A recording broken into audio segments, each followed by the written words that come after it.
From historic details to surprise bedroom sinks and a backyard ADU that actually might outshine the main house, here's what stood out on today's caravan. Welcome to Not My Listing, where I walk you through homes I toured this week that I don't represent, that I can't show you pictures of, well, because compliance. So you're gonna get any photos or addresses, just real insight and one buyer's agent's perspective on what's out there right now. Today's episode is not sponsored by Spindrift. That's right, you heard me correctly. It's not sponsored by Spindrift. I got no money from Spindrift to talk about them right now, but I'm going to talk about them anyways. Reason why? Relevance. One of the agents was actually handing out Spindrifts at their open house, which I appreciated, but it triggered a memory from this past weekend. I was at the store about to buy some Spindrifts because it's one of the few carbonated waters that I can drink that I don't get a headache from. And I saw the half lemon, half black tea option.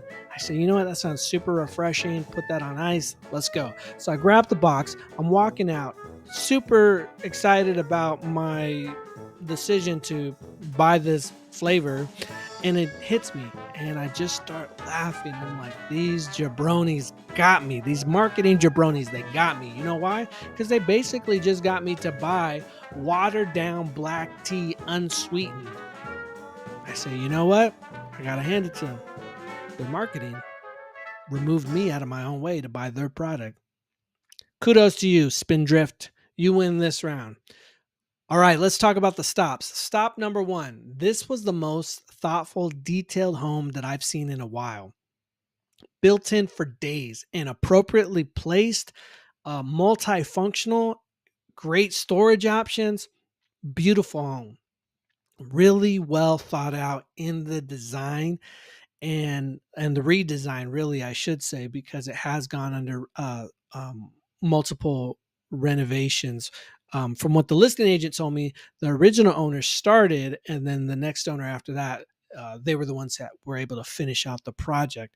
And it was just a historic Spanish style home, and the details, my goodness, they really put a lot of thought and effort into it. And the family that moves in there is going to be able to make beautiful memories for the remainder of the time that they're there in their lifetime.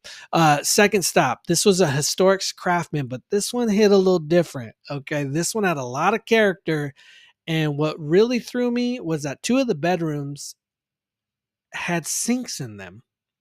I guess if your roommate's slow in the morning, problem solved. I don't know, but I thought that was interesting. But what I found a little bit even more interesting was actually the fact that they had so many carved out spaces that were unique. So there was for example, there was a window that was pushed really far out that you could easily turn into a reading nook. It wasn't staged like that, but I saw that easily being converted into a great area to read a lot.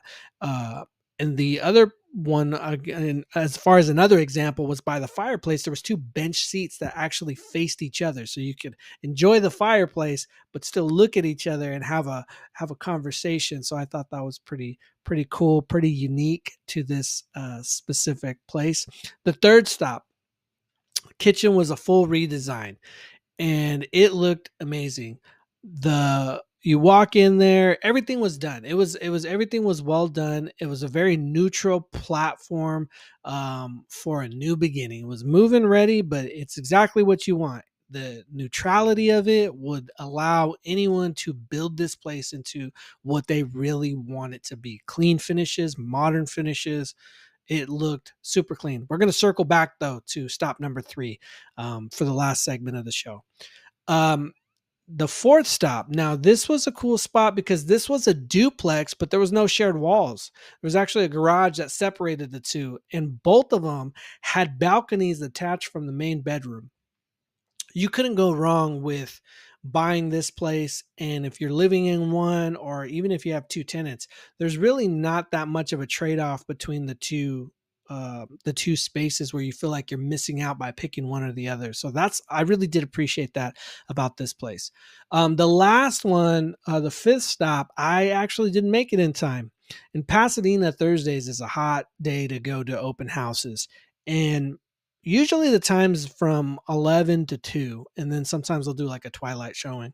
But this other one, they ended it at 1. So by the time I just got back to that area, I wasn't able to catch it. But from the listing and seeing it in person, it did look very clean. I think they had some remodel done to the interior. The lawn could have been mowed. The curb appeal was a little bit distracting, but we don't really know who that falls on. Sometimes the agents take that on, sometimes the homeowners take that on.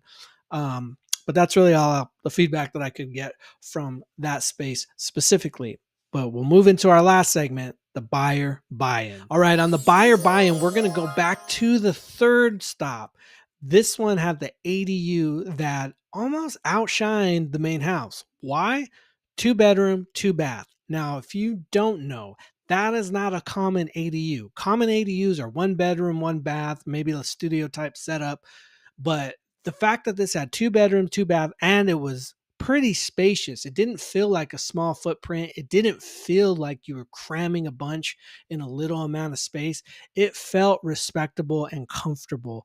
And both the main house and the ADU had separate security camera features that kudos to this listing agent because he had them on full display. As soon as you walk into either main room, you saw the cameras in a multi shot to see that the security system that was on both of them.